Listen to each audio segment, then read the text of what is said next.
Hola, esto es La Mágica Historia. Incendios forestales en Chile. Eh, Parece que se va a volver una tradición hablar de esto todos los años. Hmm. Y tomando en cuenta lo que dijo el presidente Boris, ¿cierto?, acerca de los incendios, los anteriores incendios en Viña y Valparaíso, que él mismo dijo, ¿cierto?, nuestro presidente globalista, que teníamos que acostumbrarnos a esta situación, que lo más probable es que iba a ser una situación frecuente. Claro, están claros con el asunto, y las personas que tienen un poco de conciencia acerca de lo que está ocurriendo también estamos claros de que esto va a seguir ocurriendo. Dijimos el año pasado de que se ve incluso en este asunto una evolución en donde cada vez los incendios se acercan más a áreas urbanas. Y esta vez, este año, lamentablemente, eh, como era predecible, estos actos terroristas llegaron a zonas urbanas, creando un número elevado de víctimas civiles, gente que está muriendo en sus casas. Algo horrible, algo siniestro. Y aún así, con todo lo que ha ocurrido, esta vez, por suerte, con algunas entrevistas a algunos expertos que ya no pueden ocultar el hecho de que la aparición de estos focos absolutamente coordinados no se deben a una causa natural, por fin lo dijeron en la televisión, pero eh, independiente de eso,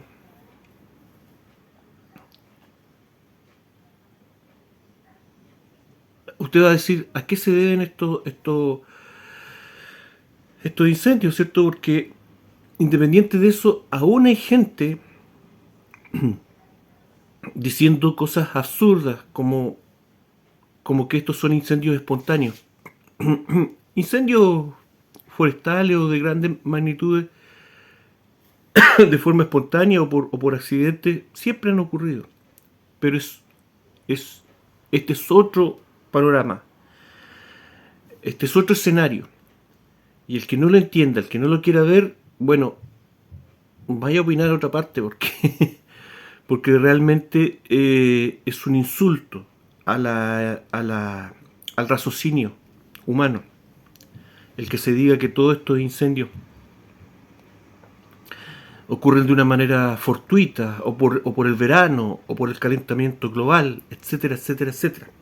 ¿Okay?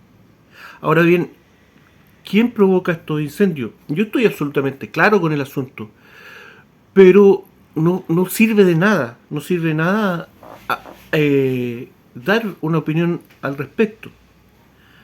Yo el año pasado conversaba con un amigo de izquierda, y digo que es de izquierda, ¿cierto? Y de bien izquierda, comunista, porque según el tinte político aquí se sacan ideas, ¿ok? Los de izquierda le echan la culpa a los empresarios, a los forestales, qué sé yo, los de derecha a los terroristas, de izquierda, en fin. Eh, se, se arman también teorías de conspiración en todos estos asuntos, armas láser, los ovnis, lo que sea, ¿me entienden? Da lo mismo, da lo mismo. Esa discusión no sirve, va a dar vuelta en lo mismo. Porque aquí lo que hace falta es que exista una investigación. Nunca se ha hecho. Lo dije el año pasado y lo digo ahora. ¿Y qué es lo que pasa?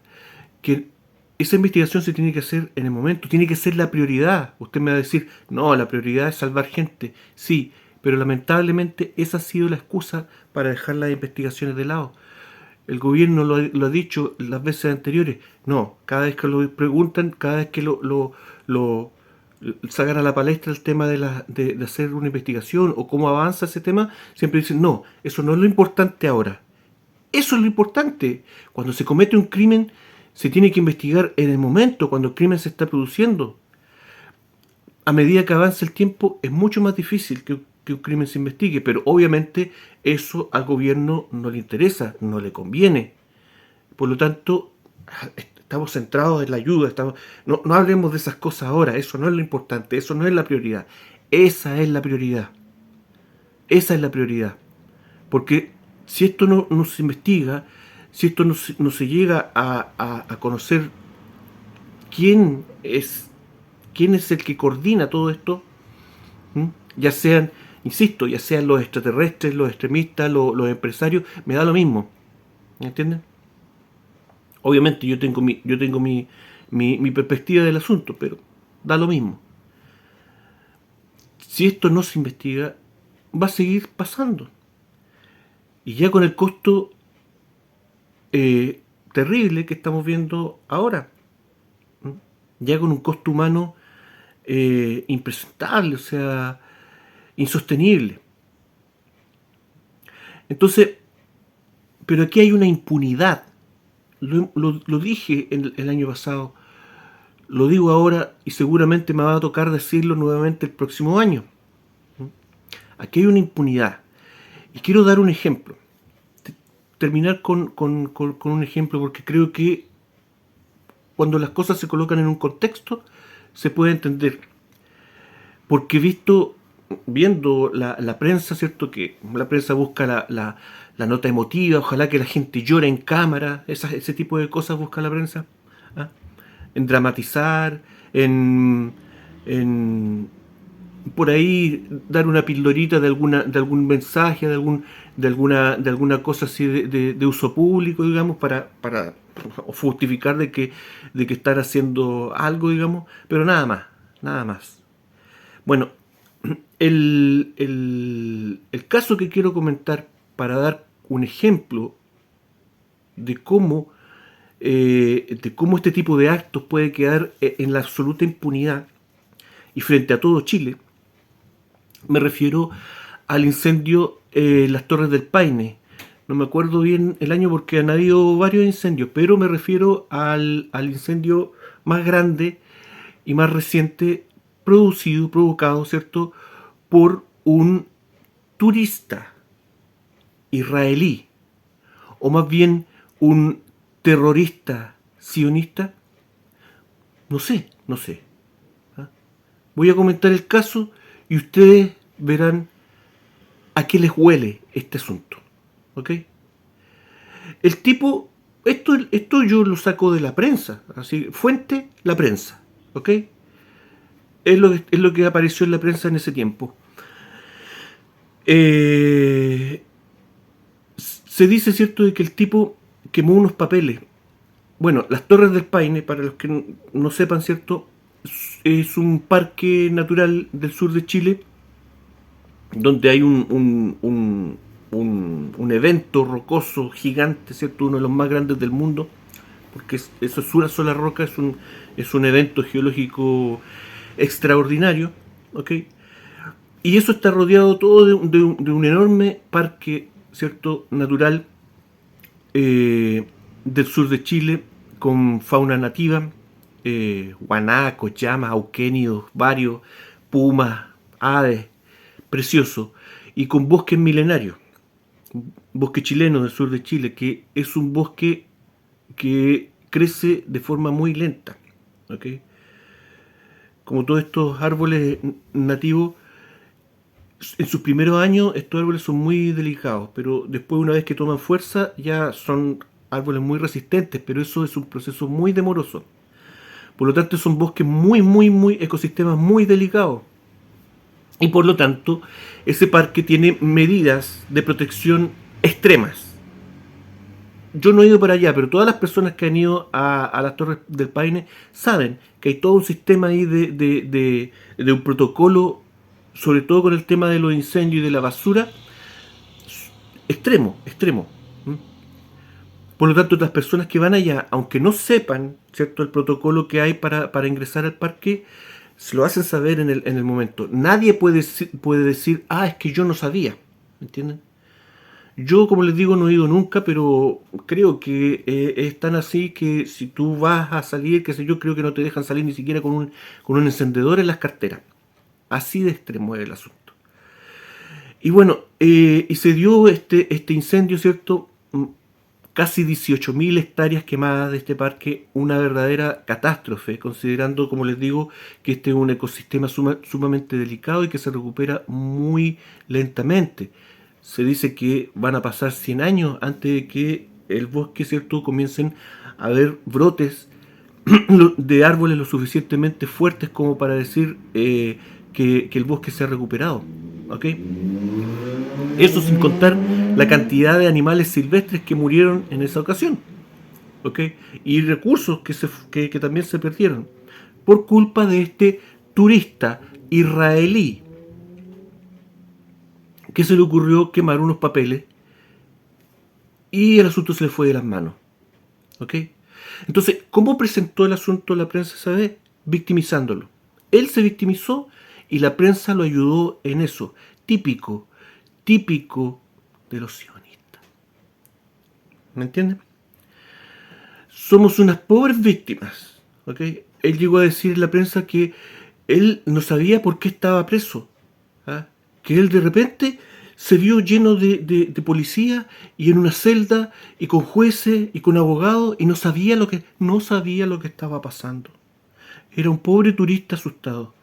Y así lo presentó la prensa, como una víctima del gobierno chileno, que lo estaba acusando de algo que él no había hecho.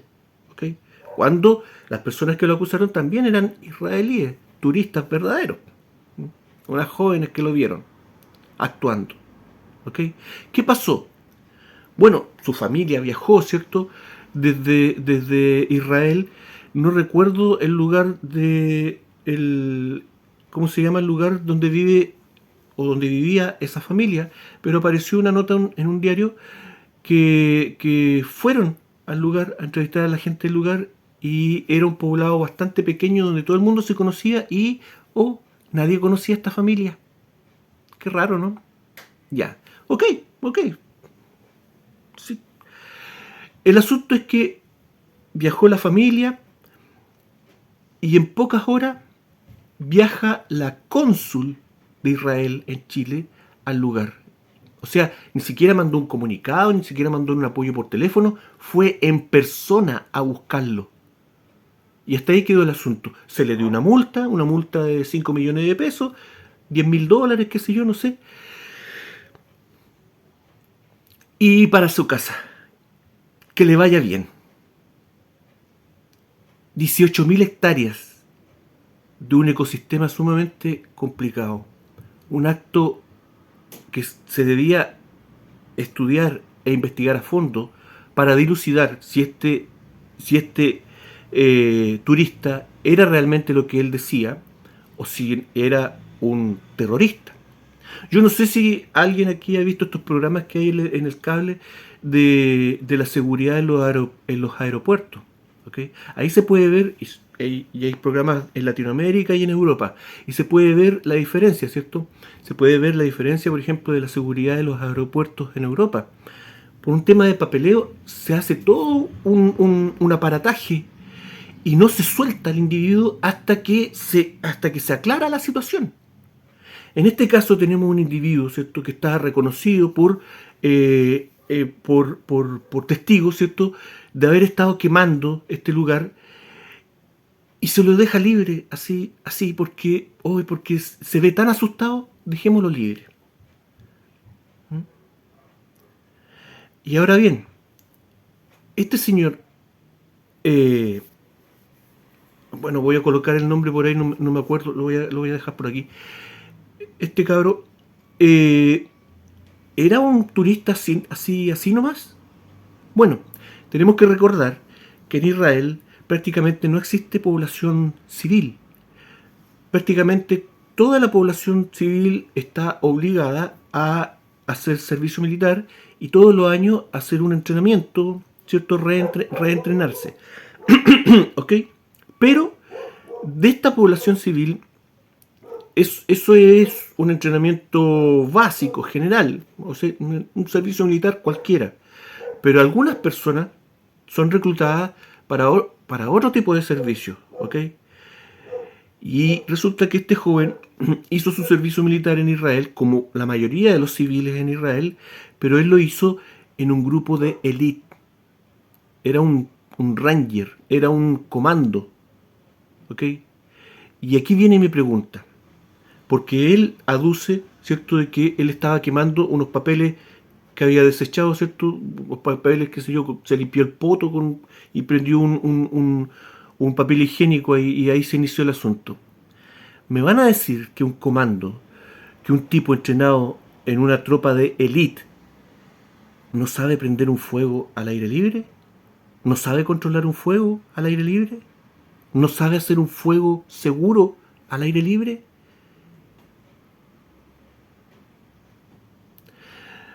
¿Me van a decir que, que él no sabía que no se podía hacer un fuego ahí? Cuando, insisto, el protocolo en las Torres de Paine es súper estricto. Te lo dicen, te lo repiten y te lo vuelven a repetir varias veces. Y dentro del parque hay guardias que te piden que abras las bolsas, qué sé yo, para asegurarse de que tú no estés cometiendo algo que vaya fuera de la norma. Él no puede decir que no sabía que no se podía encender un fuego. Entonces, algunas personas me dirán, sí, las medidas del parque son estrictas, pero son estrictas justamente después de este incendio. No, no, porque el parque ya había sufrido eventos por culpa de turistas anteriormente, pero eventos en donde se dilucidó de que habían sido accidentes. ¿Ok? Había habido un incendio anteriormente por culpa de un turista checo, parece que era, que se le dio vuelta una estufa, pero fue un accidente y se aclaró esa situación. Acá no se aclaró nada. Acá simplemente llegó la cónsul, el apoyo, ¿cierto?, político, ¿ah?, todo un aparataje de apoyo político. ¿Ah? Si usted viaja y tiene problemas en el extranjero, ¿usted cree que el cónsul de su país va a viajar para sacarlo de la cárcel personalmente?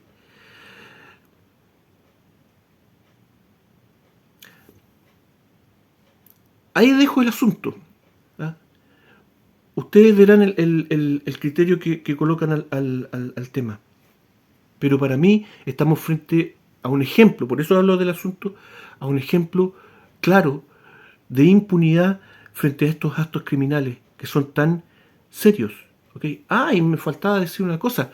Este tipo termina su entrenamiento militar en Israel, ¿cierto? E inmediatamente se empieza a planificar su viaje que iba a hacer por Latinoamérica, haciendo quizás cuantas cosas más, porque él dijo también cuando se fue, él dijo a la prensa que él quería volver al parque a terminar lo que había empezado.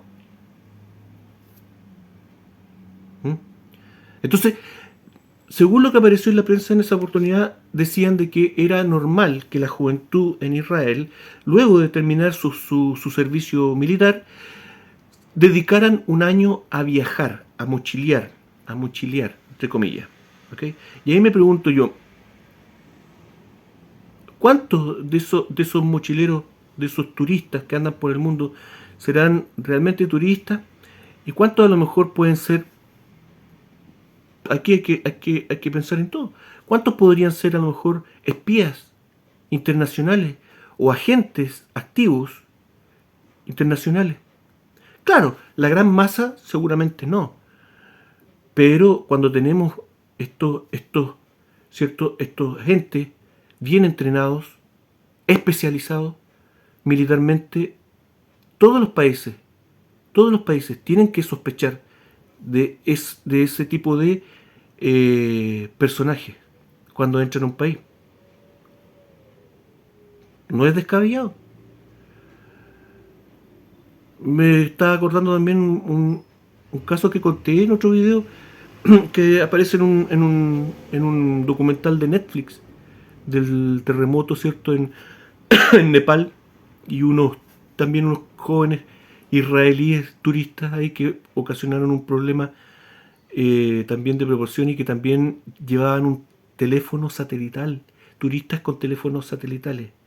y también los fueron a buscar ahí comandos en helicóptero y todo el asunto. Todos estos turistas israelíes, ¿no? Qué tan inocentes son, ¿no? Qué tan interesados en viajar. ¿No? Bueno, no lo sé, no lo sé. Cada quien saque sus propias conclusiones. Pero en este caso puntual, creo que quedaron muchas cosas al debe y las consecuencias las pagamos nosotros. Entonces, pero ya no se puede hacer nada. El tipo está en su casa o quizás donde esté, haciendo quizás qué cosa. Ya no se puede hacer nada. En el momento se tiene que actuar.